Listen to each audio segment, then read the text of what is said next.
Hey there, folks. I'm Matt Hansen. And I'm John Johnson.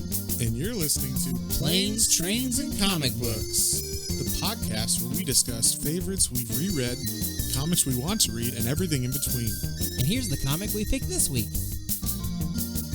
Hey there, everybody. Welcome back to another episode of Planes, Trains, and Comic Books. Today, we are doing an indie book, or not indie, but like not a mainstream book. It's an image book called Black Science. Is that one I had ever heard of? Yeah, I never really read this or saw it on the stands when it was coming out. But once it's finished, I see all these like hardcover collections that are of it, and the art looks super cool. So I was like, "What is that?" I don't remember that when that was coming out, but that was probably when I wasn't really buying comics as much because, money and stuff. Comics expensive. Yeah, they're expensive, and so yeah, I was just kind of like, I guess. This is like something that was under my radar. It's an image book. It's by Rick Remender, who I like his stuff. He did things like Fear Agent, and he's written Fantastic Four and whatnot. I think X-Men too. And then the art is by a dude named Matteo Scalera, who's like, I don't know. To me, and we were kind of talking about what does his art look like? It looks kind of like Venture Brothers. Yeah. Looks kind of like Don Bluth animation. I don't know, just like a really interesting, really eye-catching style. For a comic book especially, like this definitely looks more of an animation style to me. Yes. In the comic form. So it was cool. That's when you told me about it and I went to look it up before we started to read it, I was like, that's what drew me to it right away, just like you said when you saw the hardcovers. Yeah. Wow, this art is really cool looking. You can't help but it just catches your eye and you're like, what the hell is this? So, I mean, to me, that was really the drawing factor of it. And then also, I got to say, and we don't normally say the colorist, but Dean White did an amazing coloring job on this. Like, it looks so cool. I just wanted to say that because, like, his colors on Matteo Scalera's art is fucking beautiful. So, this was like the first 6 issues of a run. I don't remember I think maybe it's 36 issue run, something like that. And it was from 2014, so that's pretty much why I missed it, because it was like when I was not reading at the time. So, but if you were going to describe this kind of series, what would you compare it to? Movies or TV or? So it's a sci-fi kind of alternate dimension-y, Rick and Morty-esque a little with a... okay, yeah, it's got a Rick and Morty flair because they're going to different worlds and dimensions. Not necessarily funny because like there wasn't too much comedy to this. It was like Not little really. quips maybe. This was definitely much more serious, dramatic, very stylized. It was really cool. I liked it. Yeah, I would call this, I guess, just going back a little bit further in the 90s. It's if y'all remember Quantum Leap or Sliders. Okay. All right, that's what it was like to me. I was like, this is Sliders. See, now I felt like that was going to be too old of a reference. That's why, because I thought Sliders too. Oh wow, you're calling me old? No, I just You son of a bitch. He's 1 year younger than me, folks, and he's gonna call me old. I just didn't think people would be like, what's Sliders? I can't believe you. If you don't know Sliders, if you don't know what Sliders go is. watch Sliders. It's pretty fun. All right. Maybe not all the seasons, but at least the first 2 are pretty fun. Yeah. So anyway, it's about people who travel through dimensions. And this is basically that. Like, the setup is, and then we'll kind of jump around a little bit just to get the setup in there and like fully flesh that out. But basically, you have a team of, what are they called? Oh, Dimensionauts? Dimensionauts, yeah. And then the guy who funds it's like, we're not calling y'all that. Yeah.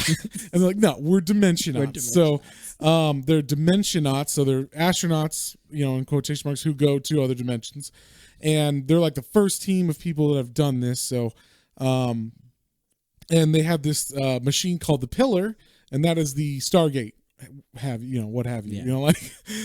Also, Stargate is also a dimensional portal, show that you could compare this to as well.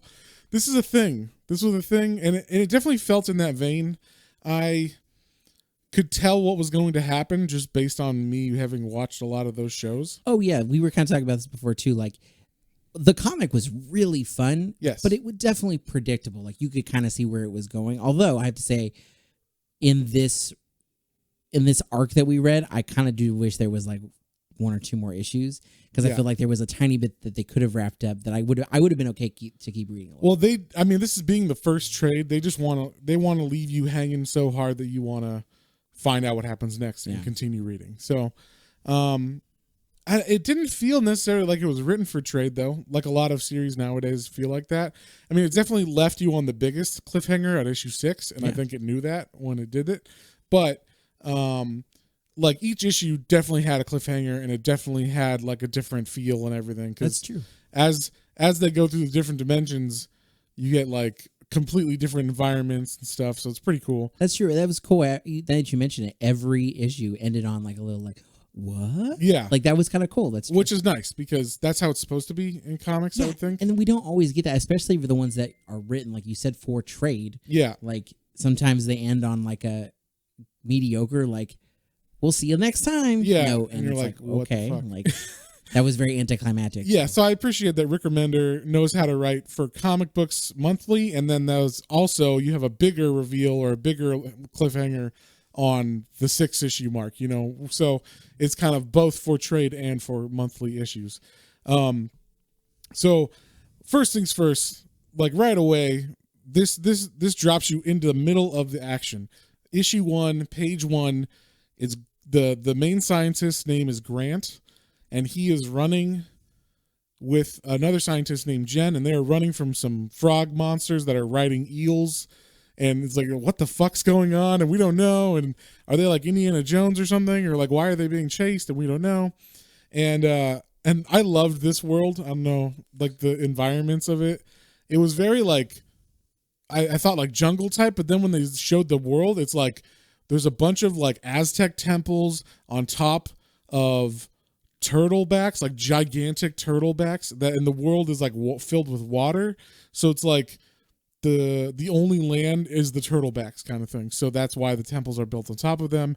And then the inhabitants are all frog people. And frog and fish people. Yes. Because some of the people kind of look like angler fishes. Yeah, I thought they were just both all frogs and then or like froggish, you know, more amphibian than maybe fish, maybe different types, yeah. Yeah, so I just figured the reason I thought this is because so in the when he's being chased originally, him and the scientist named Jen, who's his teammate, are running from them, and they're like throwing rocks at them, like slings, like old school weapons. You know, they don't have the high tech weapons. And then, they get to a cliff, and all of a sudden, Jen's like, "I think we should," and then like a rock goes through her helmet, and he's like, and her brain's like, or her face just turns to like a red mist, and she's gone. So like, he's like, "Fuck!" Like she's dead. Don't have time to think about that. I gotta run. And the one thing I liked about this, it's like a kind of a cheat way that comics do this sometimes, but it's how to get a lot of information and backstory without having to show it on the page. So he has a lot of inner dialogue, and the inner dialogue you get, especially in this first issue, you find out, you know, he's got kids.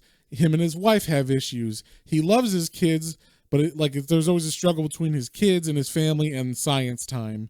And so, like, he's kind of a bad dad because of that. And all he wants to do is rescue his kids and get back to, you know, Earth Prime or wherever they're from, their home, because the mom isn't with them on this trip, and we don't really know why at first. But yeah, this team is just trying to get back home, and they can't for some reason.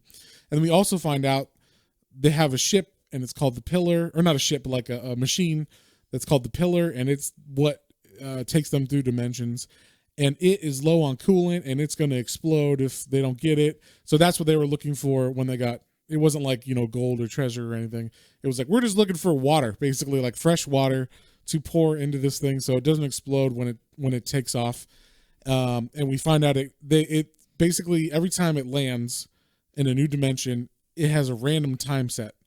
So like, in this one, they had an hour to find some water for it. And the next one, they might have 10 hours, or you know, like they don't know. One, they might have 5 minutes. Like it was jumping all over the place. You never know, and so that adds like a level of anxiety to the whole, you know, comic or whatever. And so we find out that like he's running, and Jen gets her like head blown up or whatever, and then he is able to escape. he like jumps off of a cliff or something, jumps in some water and swims. I guess he finds like an underwater cavern and he swims into that, and then he like appears now he's inside of one of the temples that looks like an Aztec pyramid and or a Mayan pyramid, and there's blue frogs. And he's like, what the fuck? Like, blue frogs. All these frog people. And then the blue frogs, he like kind of goes up to them like, hey, and then they like start trying to like electrocute him with, they have electric powers. They were cool, yeah. Like it looked like when a tongue would go to flick out his tongue to catch something, they looked like they were shooting like lightning tongues out. Yeah, it was really cool. Yeah, and I want to know. I kind of wish I knew how much input Rick Remender had into the creation of what the world and animals look like and stuff, because or the inhabitants, because if Matteo Scalera made all this up, he's a fucking genius. Every world is really interesting and cool. I'm sure some of it was just them, talking about it, because obviously some of it was part of the script.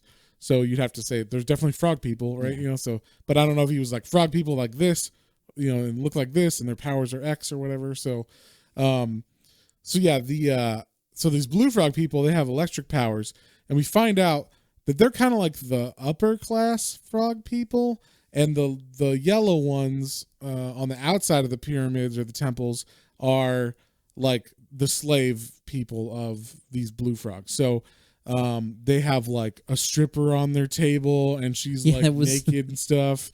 Yeah. Also, like this is a mature rated comic. There's some frog. She had pasties on, but it was definitely like. Did she? Yeah.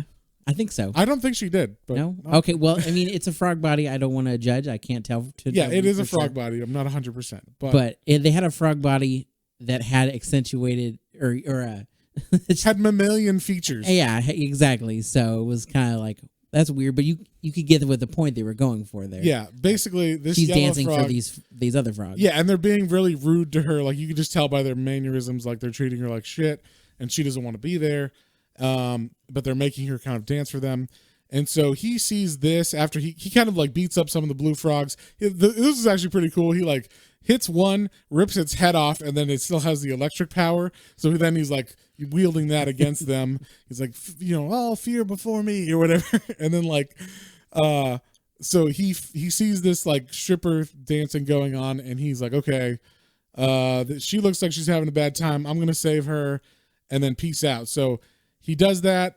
He gets a hold of her and like jumps out of a window, and then they jump. This is luck, pure luck. They jump into a freshwater pond or something, and he's able to fill up a jug of fresh water. So now he's like, okay, I got the coolant. And then as he's getting out of this river or this like freshwater area, the yellow frogs are like, "Arr!" And he's like, no, I got one of your, I got your people girls. Yeah. And then it turns out that it's like the King Yellow Frog's wife or something. Yeah, he's like, because they like embrace, and he's like, oh, obviously they had a relationship, and they must be. Yeah, we don't 100% know, but that's what it made it look like. Like, basically, the blue frogs, who are like the upper society frogs, are like had stolen the queen or something of this yellow frog society, and now he brought them back. They're like, cool, and then the blue frogs start attacking, and so the yellow frogs and the blue frogs go at it, which gives him an escape, and so he is able to escape. He runs back to his team. He's got his, we meet his team. The team is made up of a woman named Rebecca, who's like another scientist, a dude named Kadir, who's like the financier or like the money behind the project. He's the only one also not in like a space kind of suit. He's just like in a like business kind of suit without a tie. Also, I loved the spacesuits. Like, I thought they were really cool. They were cool looking. I don't know. This is the design of all the tech and everything, and this was really good too. There's a dude named Ward who's like their security. There's Grant's kids are here. Their names are Pia and Nate. There's another scientist named Sean, and then there is another woman named Chandra, who I don't think she's a scientist. I think she's like Kadir's right hand, like secretary or woman that she's got a suit, but she's definitely like working with Kadir. Yeah, Kadir, pardon me. Kadir. And so then like that's where you find out like, okay. They're kind of arguing and like, where's Jen? And he's like, Jen's gone, like she's dead or whatever. And he's filling up the coolant, and then it's like 3, 2, 1, and then they do their first teleport, which I thought was pretty cool. They get like basically every issue almost ends with a teleport. There was a couple where it overspanned 2 issues, but for the most part, every kind of, I think they visited about 4 different places in 6 issues. So it's kind of cool to see different environments every time and different, creatures. Just completely different worlds. It was very imaginative every new place that they went. And it's like they ended this one, and it's like they came from this like kind of marshy Aztec alien fish frog creature world, and they appear in this like middle of a war zone, like World War, like they appear, and this is like the beginning or the end of issue 1, beginning of issue 2. We find out there's like these German guys who are dressed in like World War I armor, or not armor, but like the helmets that they have like the brim on them. Yeah, like the flatter helmets that the World War I soldiers had. And then they're fighting some like super high tech tribal, like I think Native American-esque, like definitely native to the planet or whatever. Right, but they definitely had like it was like if you took all like the totems and like thunder birds and stuff, all of those imagery, and then made them like mech suits, and stuff. So like all of their fighting stuff was all mech suits and / mystical a bit. And they all had really like cool. They all still rode like horses, and they had like axes and stuff or hatchets, but they were like laser hatchets, or like the horses had were like mechanical, and they could like hover over the ground and shit. It was very, very cool. These are my favorite people, I think, of all creatures. It was pretty awesome. And they're fighting like the super advanced. It's kind of like the reverse of what happened in, I guess, our history, which is you have the out-teched natives versus the super high-tech white guys that come from Europe. Is the reverse of that. Now it's the super high-tech natives versus the very basic World War I, grunt or whatever. And so, and they're German speaking. So, one guy like sees them, and he's like saboteurs or whatever. Like he thinks they're spies, and he stabs Grant as they're like arguing about stuff, because they see also the board has been smashed on the pillar, and they're like, someone sabotaged this thing. And so Grant gets stabbed by this World War I German dude, and they're like, what the fuck? And they beat him up, and they're like, we find out Kadir speaks German, or somewhat at least. So he's like questioning him, and Kadir's like, do you have medicine? Is there a way to heal him? And they're like, the German's like, well, only the natives have medicine like that. Like basically they have shamans that can like heal anything. And so they're like, well, we got to get one of those. So because Kadir speaks German, he's like basically self-volunteered, or he's told he has to go, because he's like we find out Kadir's kind of like, obviously because he's like the money man, he doesn't want to be on an adventure. He doesn't like being in deadly circumstances. So you have him, and then you have Ward, the security guy, and then the African-American scientist named Sean, who goes with them, and they're all just trying to like, all 3 of them leave the trench that they're in with the team, and they're like, okay, I guess we got to find a shaman, and they're like run into the battlefield, and they're having to go through like barbed wire with like bodies all like fucked up in it. Don't look at the bodies, just crawl over them. It's super fucked crazy. Up. And this one was like I liked the character Ward a lot. I was kind of sad at the end of issue 3, but I don't want to spoil anything. But yeah, he passes. But he was basically the whole time he's kind of like, my dad's dad died in WW2, and my dad died in Vietnam, and now I will not die in the mud or whatever, like in the battlefield.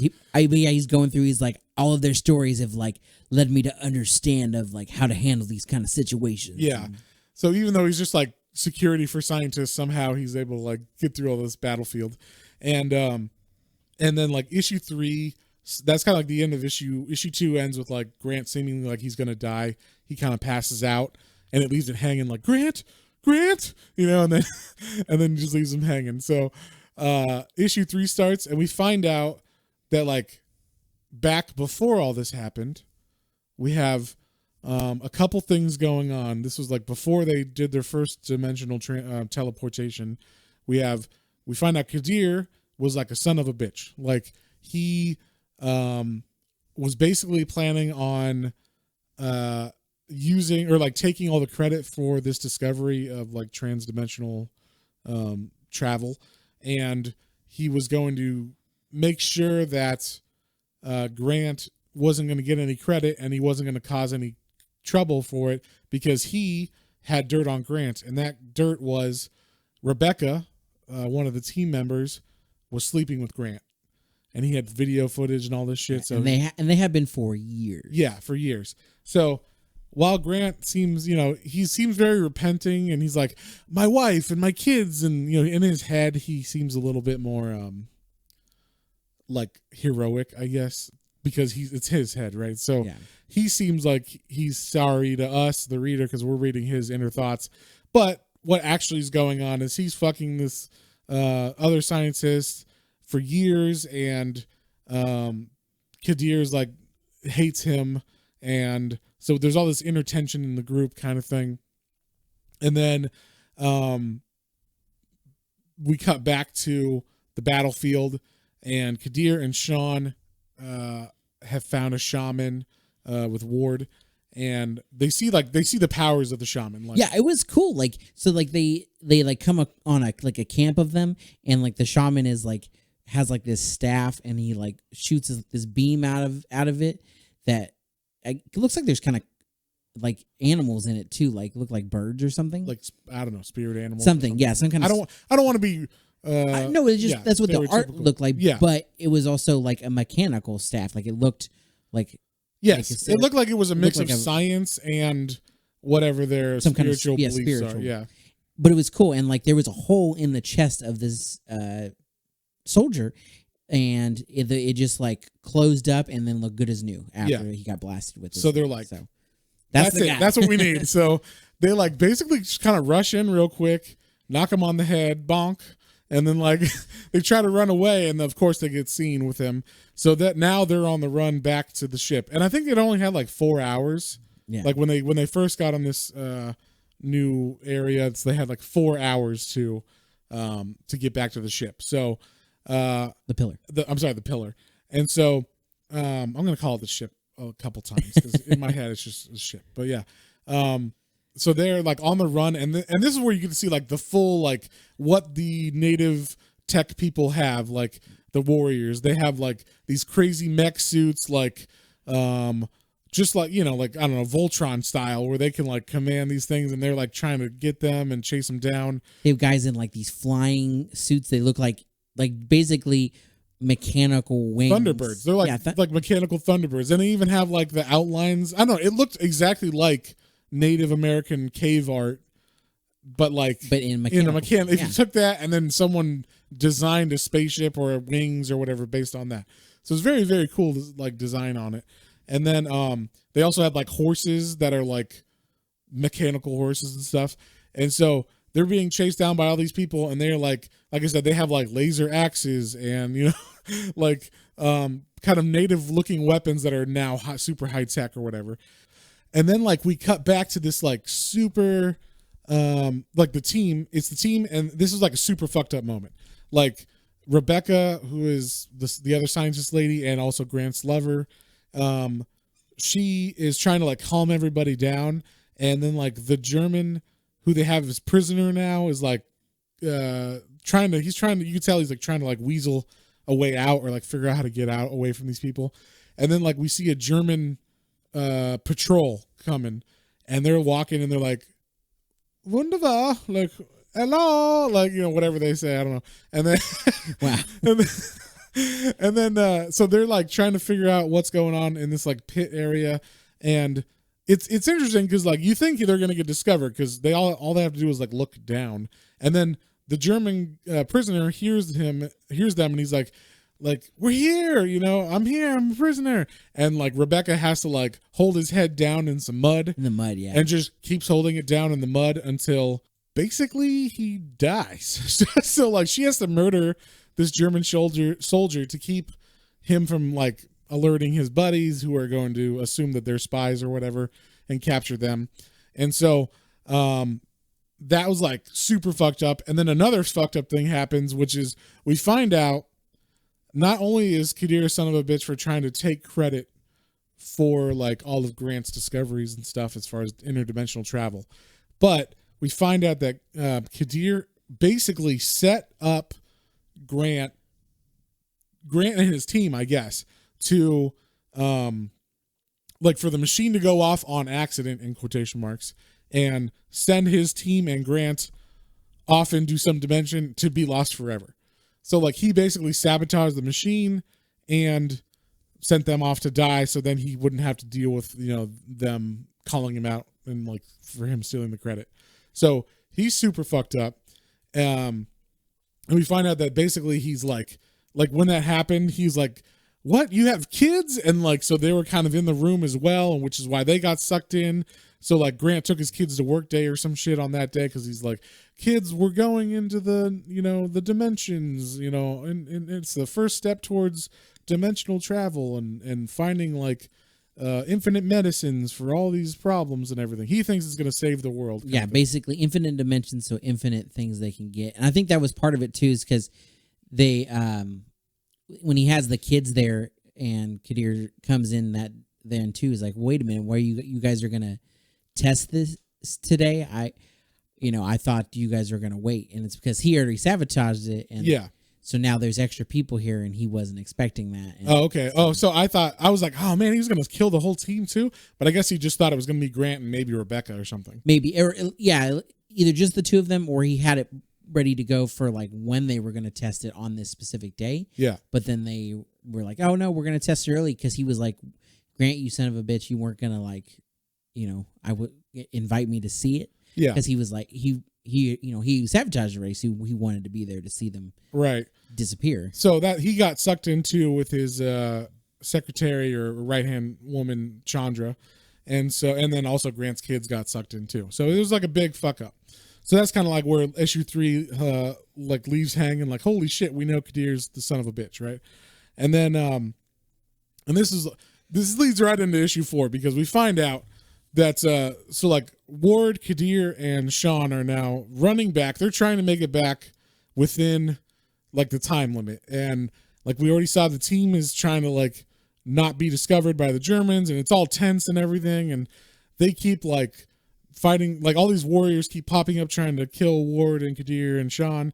And so finally like we get to a point where like Ward is like, you just, you know, basically we gotta like fight these guys, and once we kill them then we can like keep moving.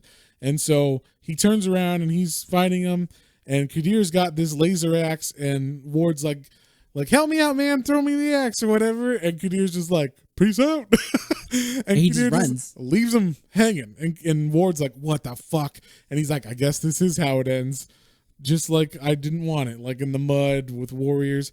And they like, the other fucked up thing was like the warriors, like this is why it's like obviously like Native American, is because they scalp the people. So like they take their laser axe or whatever and they like scalp Ward, and like super fucked up. So like now it's just Kadir and Sean, and they're running, and they finally make it back, and they're like with the shaman. They have the shaman still. They're like, okay, thank God. And they make it back just in time, as like it's like 3, 2, 1, and then they jump. And so then they jump into a new world, and the new world is much calmer. And I thought this world, I know what you thought, John, but this was a Star Wars world if I ever saw one. Yeah, it's very like this is where the Jawas hang out and sell fucking parts and shit. Yep. It was like, yeah, very much that. They were like, it's calm. It was just like an area of peace and trade, and there were a lot of weird creatures, but obviously creatures that were like just living their normal lives. Yeah, and, I was waiting for Sebulba to show up, like with his pod racer and all that stuff. So you know, I love that you like go to episode 1 Star Wars. Well, no, because that's what it reminded me of. Because like, I don't remember what's the guy's name, the flying blue dude, Watto. Yeah. But it's like he's like, hey, I'm a bud dealer. Like, you know, that's what I was waiting for, one of those guys to show up, because that's kind of the atmosphere. That's true. And they're looking for, like, they obviously have to, they realize it's been sabotaged, so they're looking for parts too. So that would have been a moment for that kind of a thing. Like, I got the parts for your machine. Yeah. And so now they're on this peaceful world, and we find out Grant wakes up, and he's like, oh shit, where are we at now? And he's like in a bed, and they're like, oh, like basically the shaman worked out like we and this was like they just kind of explain it away like shaman worked. Yeah, you know? well, but they did it in a cool way because they were saying how are they going to get him to do it, and the financier was like, we'll just pull the gun to his head and he'll do it, right? And he'll figure it out eventually. But then they said it was because the kids were crying over the body of their dad, and they were like, Sean was like, "Oh, it's a family thing. I'll heal him." Basically, yeah. So that was nice. But then, then like Chandra and Kadir, like Kadir's like, "Man, this has been a really crazy time," and he's off on his own with Chandra, and Chandra basically is like, well, and she like puts his hand like in between his legs and is like, just so you know, I'm like 100% with you. I am all in. Yeah, and she's like basically, with Ward and Jen gone, there's not like we're weeding out all the people that would stand between you becoming leader of this group and being able to make the decisions. It was pretty good because she was like, I know what you did. I know what happened to Ward, and it's okay. Self-preservation, I understand. Yeah. It was creepy. Yeah, it was really creepy. So, yeah, something's weird with her. Like, I don't know, she's just too into Kadir or something. And then, like, we see, like, at the very end of this issue, because not too much else happens in this issue, they kind of do, like, some back and forth, like, basically, like, Rebecca's relationship with Grant in the prior, in their main world and all this stuff. She's definitely at odds with her dad. She says her dad is, or I'm sorry, you said... I said Rebecca, but you're talking about Pia, his daughter. Pia, yeah. They shows a little bit of Pia's relationship too, where she's like talking to her brother's like not feeling great, and she's talking to Sean, and she's like, "Oh, Oh yeah, I liked this. Yeah, we're like Sean. Sean is the African American, and he's just like on Team Grant. Yeah, he's like, you know what? Your dad's gonna do this. He's fine. He's fine. He's perfect. And they're like, I don't know if you know my dad that well, Sean, because. Like he likes science a lot more than he likes us, basically. Yeah, he's never been a good father. He's a son of a bitch, and like I don't know if we're ever gonna see mom again. That's the one thing is that they point like we miss mom. Yeah. Why did this have to happen? That's all we want to do is get home to see mom, basically, because dad's kind of a dick. He doesn't really care that much. So, or they think he doesn't. I mean, in his head he does, and he knows he's like spent too much time on science. But at the same time, he like, and this was funny, like in some of the flashbacks they show, like he's part of, this was like kind of like a funny, like this has to be like a Rick Remender, like thing or something. But he's like, basically Grant was a punk, like a nerd punk in college. And like, that's why Kadir doesn't like him because he was too cool for school or whatever. And it shows, Grant, and he's got like a mohawk. He's got like an anarchy sign on his like tattooed on his neck, and he's like part of the League of Anarchist Scientists and stuff. And it's like, what the fuck? Like, what are you talking about? So I kind of want to see later on. I kind of, I hope later on if we keep reading this or whatever, if I keep reading this, like they explain some more of that stuff. Like, what is the League of Anarchist Scientists, and like, why would you have a bunch of punk scientists and all that kind of stuff? It's weird. It's like kind of an interesting but weird concept that seems a little cheesy but also is like a fun idea. So I wanted to explore that more. We didn't get that in this trade, but basically at the end of this issue we find some other person dimension teleports, and they have like this badass suit on. Looks kind of like a bounty hunter style suit. Yeah, basically it's Boba Fett. I mean, Boba Fett appears on Mos Eisley or whatever, and so yeah, we're like, oh, what's that? And then like the issue ends. So that's what I'm saying. Like that good cliffhangers for like every issue, and then issue 5 is like starts off right away with like Grant and Sean, and they're like lying to the kids, and they're like, don't worry, kids, like we'll be able to fix the pillar. Like that's why we're here on this perfect, like parts planet or whatever. And then all of a sudden, like right as they're kind of arguing and getting mad and whatnot about that, a hooded figure shows up and kidnaps Nate and Pia, the children, Grant's kids, and like runs off and beats the shit out of Grant and knocks Sean out or whatever. And so Grant's like, oh my God, someone kidnapped my kids. So he takes flight after them, takes pursuit. And they're like, they have this big epic chasing. This whole issue is basically like a big epic chase between this person and Grant. This bounty hunter character and Grant. Yeah, and so they're chasing and back and forth, and the kids get into each different person's grasp at certain times, and they're riding what I would call pod racers and whatnot against each other, and and then we find out that because like the mask gets pulled off. Yeah, Grant gets the upper hand in a tussle and like basically knocks the helmet in pieces off of him. Yeah, Boba Fett's helmet comes off, and we find out that it's like an old, scarred up version of Grant, like a grayer, more scarred version of Grant. And it's like, what the fuck? And then like that throws. He's like, I'm just trying to save my kids. Yeah, I'm just here for my kids. God damn it! And because obviously this is an older Grant, so he must know the future or something, right? Like he must understand something more than this younger Grant. So. He gets the kids back, and he like takes them. He finally like loses young Grant. Yeah, old Grant gets the kids back from young Grant. He loses young Grant with the kids, and then he gets back to his tent, and then he's like, we're back, honey, I got him. And then we see their mom is like another kind of in a bounty hunter garb or whatever, and she's like, oh my god, my kids, and like.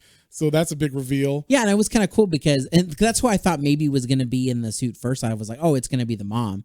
Right. So it was kind of, she was there, obviously. Ended up being there, but it was a cool reveal still. And then it was a fun because they were like, the kids right away were like, mom's here. Yeah. And they had this like endearing moment. And then they're like, well, wait a minute. Yeah, you're not mom. You're not mom because this is some weird dad and you're with him. Yeah. He looks like dad, but he's not dad. Like, what's going on here? Yeah. So then we find out that, like, basically, and also, like, Grant catches up and they're, like, telling him this as well. And basically, they're themselves in the future, and they've seen what happens to every other dimensional run of Grant and his kids. And every other time that, like, the kids are with Grant in this dimension hopping thing, the kids die. So this Grant and the old Grant and the old mom are like, okay, we have to save the kids in one of these times before, like, they die. So they get to this one, they're still alive. So he's like, okay, we can save them. So they're trying to save them, but young Grant's like, no, fuck you. Like, I'm taking them back. And then also they tell Grant, and this is kind of like the bigger thing, like, it doesn't matter, like, if you save them, like, here right now from us or whatever, like, it's going to happen. And also, the pillar is destroying like time and space.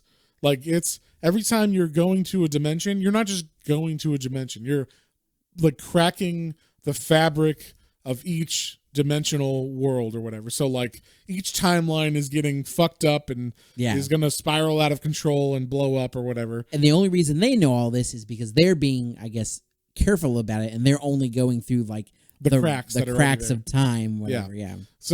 So yeah, like basically we find out the pillar is like punching its way through each dimension, causing like really big problems. So it's going to like destroy all of the universe or whatever dimensionally, the multiverse, I guess. And then they also tell Grant, and this is kind of like the more important thing, they're like, and also Kadir is the saboteur. Every time. Like every dimension, every time. Yeah, Kadir. every incarnation of you guys and the kids and everybody is Kadir fucks up. He sabotages on purpose or something happens and he's the one that causes it or whatever. So now Grant is like, okay, I know. That's good to know. So then he's like, okay, I got to take my kids back because we're about to jump back again. And so, and the machine still hasn't been fixed. It's still on the fritz. They weren't able to get all the parts. It just keeps doing its little countdown. Yeah. So they get back just in time, young Grant and the kids. And so they leave the old Grant and the mom, and then now they're on like some new. It's kind of like icy. It's like an ice world on the crust, but it seems like there's like monkeys or apes have like colonized these big like we'll call them mines or shafts that go down into the earth. Yeah. So like they're able to stay warm or whatever, but like the outside is all cold and snowy. And so right away, Grant's like, Kadir, you son of a bitch. And like they start fighting. And then that's where like issue 5 ends and issue 6 begins. Same right there. Kadir and Grant fighting.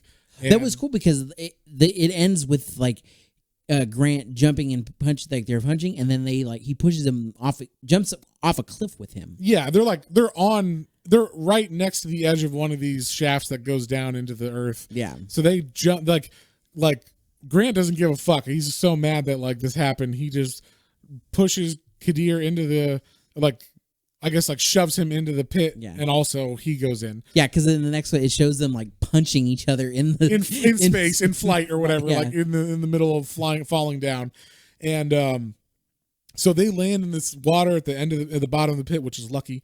There's a bunch of water, and then we find out that they're like, hey, this is the birth center for the monkeys. Holy shit, there's all these baby monkeys everywhere, and they're like, uh-oh, that's bad. Then we see there's a fungus around also, and they find out as they're still fighting, and basically Kadir has gotten he got pushed down by Grant and knocked out in the water. So Kadir possibly is drowning, and Grant's like, well, fuck that guy, and he heads out of the water, and in his way he kind of runs into some monkeys and stuff, and they're trying to attack him and whatnot. But basically we find out that the monkeys are just the host bodies of the fungus. So the inhabitants of this planet are just actually the fungus, and then the monkeys are just being born as hosts for them. So, and it's weird. They're kind of spirit funguses, because when you destroy the fungus, its spirit comes out and then can possess any other living being, I guess. So, but it looks like it's one fungus, one spirit per per host. orb or host. So Kadir comes up and he's like, oh shit, what the fuck's going on? And monkeys are kind of running down to get him, because as Grant ran past them, they're like, well, either follow Grant or stay where Kadir just popped up, and he's more of a threat because he's now in the birthing zone or whatever. And so they go after Kadir, and then we cut back up to the top, and Pia is all pissed off, and she's like, no, we gotta go get my dad, he fell in the hole. And Rebecca's like, no, calm down. We only have a certain amount of time here, and it's not that long. I think it's only 30 minutes or something on this planet. You can't go running after him. And Via's like, you shut up, you family. You fucking whore. Yeah. She's like, you ruined my family. You fucking my dad, basically. We find out she knows that her dad's been fucking Rebecca. And so she tries to stomp off in a teenager way. And then Rebecca shoots her gun in the air. It's no one is fucking leaving, And so Pia's now staying, and now Kadir is being chased by the monkeys and stuff, and he's fighting them off. And does he still have his he's got his axe, right? His laser axe still from the warrior planet. And so he's hitting them with that, and he can actually hit the spirits away, as they're about to try to get into him. He hits them away and they fly off. And so they're like, man, he's kind of hard to deal with or whatever. So they're still chasing him. And he's killing them as they come up, and he's trying to get Grant still. Yeah. Oh, and so everybody stays up there except for Chandra. Chandra is like, you guys can stay up here. I'm gonna go get Kadir, and he and I will leave if you guys aren't gonna. We're not waiting for Grant. We're going. If Grant's not here, fuck it. So she kind of walks in as well, but she's going down the stairs the correct way, not just jumping in. And so now Kadir and Grant are they catch up. Kadir catches up with Grant, and they run into this room as they're kind of still fighting each other. This part. They run into this room, and they see another pillar, another dimensional machine. They stop fighting and they're like, what? Yeah, how is this pillar here? We have the only one. That doesn't make any sense. So that kind of alludes to there's some other time travel or something going on in all these different worlds. Well, I thought it was because so there's one ape working on the pillar, and it looked because Grant and the ape have they have this eyed connection. Oh, is that what it was? And I thought it was Ape Grant, basically. It could be. I figured that was the dimension part. I just thought it was oh, someone left this here. And there's an ape working on it. I don't think so. I think it's because they make that eye contact, and then the ape says something in whatever language, and it's they have a connection of some sort. I thought it was Ape Grant. Okay, or Spore Grant. Something like that, So, but then Kadir's well, screw this, I am leaving, and he pushes his Grant and goes to run away, and as he does this, of course, he messes up that pillar. Yeah, because he trips over the power cord for it. Yeah, and it tips over. Falls on Grant. Yep. So Grant gets smashed by this pillar, and he's like, "Oh my god!" crushes his spine. He's I can't move. I'm basically not going to go anywhere. You can't lift this thing. So, like, you basically have to leave. You're going to have to leave me and take care of my kids, you son of a bitch. You better, like, he's like, and I know you will because you're going to fucking make this promise to me right now. You have to take care of my kids and make sure they get home. And, you know, Kadir's like, sure. Like, okay. Like, sure, I will, you know? And then as he's kind of leaving that room, Chandra comes in and is like, oh my God, Kadir. And like, while we find out though, while she was like running up the stairs trying to get to where they were and find Kadir, like one of the spore spirits was like looking and it found her. So like it just possessed her.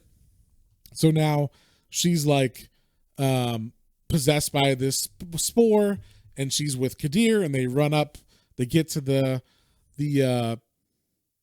pillar and it's about to go off and they're like, where's my dad? You know, where's Grant? And he's like, he's not going to make it. He's not coming. So, but and it was cool because as they were running, it showed another one of the spirits like following them, and like Chandra's character kind of stays back for seconds, like this host is already taken. Yeah, and so then it like speeds up and it looks like it's going to try to get into Kadir, but then they vanish. Yeah, then they get to the machine just in the pillar just at that point, and then it's like, where's Dad? And he's not here, and then poof, it goes off. Yeah, so now they disappeared and Grant is left and he's dying and he's like, God damn it. Like, you know, I hope he like lives up to his promise that he told me he better, you know, all I care about is my kids and whatnot. So that's where it leaves it. That's where like this issue leaves on a really big cliffhanger of, I guess Grant's dead or they at least leave him and they can't come back to that place. Yeah. So what I'm thinking, this is what I think is going to happen. He's going to get, with that monkey, now that you said that that's probably him, they're going to repair the pillar. He's going to get healed. They're going to repair the pillar that's there, and he's going to follow them in the cracks because he knows you can follow through the cracks. Yeah, probably. So that's what I think is going to happen. But on that note, is there anything else you wanted to hit on this one? Other than I just want to state again, the story, like there were some cool little twists in general. You just kind of followed a format and you kind of could see where it was going. But cannot state enough how much I enjoyed the art in this one. It was really fun. Yes. All of the worlds felt different. All of the creatures were imaginative. All the coloring, like you said, was very vibrant and cool. It was fantastic. I loved it. Yeah. Well, on that note, what would you give it, John?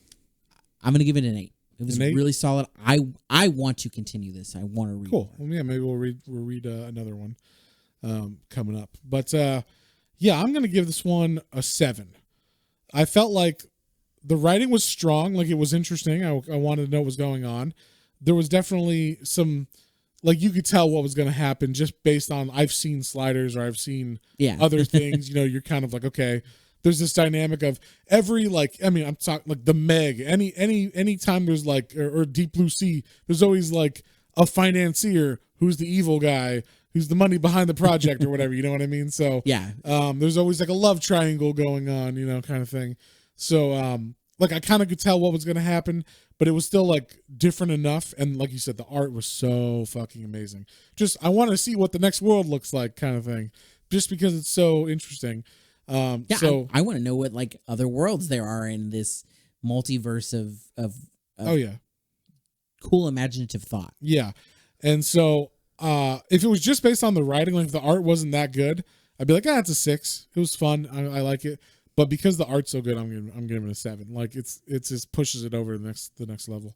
So yeah, next time we are going to read Parker the Outfit. So that's more Parker. All right. That is the second Parker book of the IDW series that Darwin Cook did. So read along, so you know you can see our thoughts on it, compare them to yours, or get that shit spoiled by us. Either one. If you guys got any comments, questions, or suggestions, you can email us at planes, trains, and comic books, all one word, at gmail.com. Don't forget to check out our Twitter, Facebook, Instagram, and YouTube channel for exclusive content. We got some hardcover reviews on there. We've got an awesome statue review. We might have some more of those coming. We got some special plans coming up, too, for the spooky month of October. So check us out. Stay tuned. Sounds good. Well, we'll see you guys next time. On the next one. Bye. Well, folks, hope you enjoyed that episode. If you did and you'd like to follow us on social media, our Facebook is Planes, Trains, and Comic Books, and our Instagram is @Planes, Trains, and Comic Books, all one word. And be sure to like, share, and subscribe for more recommendations to add to your weekly pull list. Thanks for listening, and we'll see you next time.